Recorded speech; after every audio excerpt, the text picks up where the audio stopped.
Alright, so this is question number 8, and it says, how would the parabola be measured in real life units?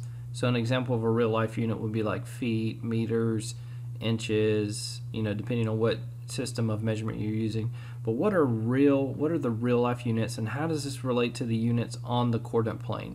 So if I look at my picture, you can see myself, and I'm about 6 foot 2 inches tall.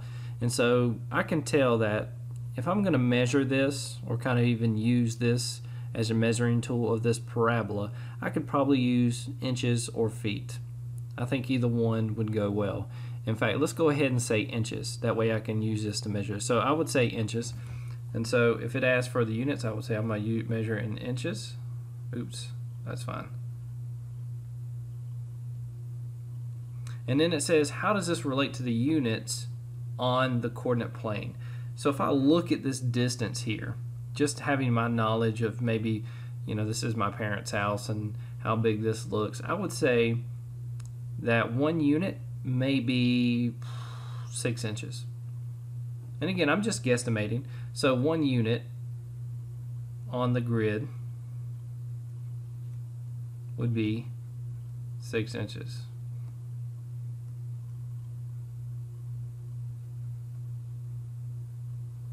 And that's all it's really asking for. Again, I'm not looking for perfection. I'm just wanting you to kind of understand your parabola and how it relates to the real world.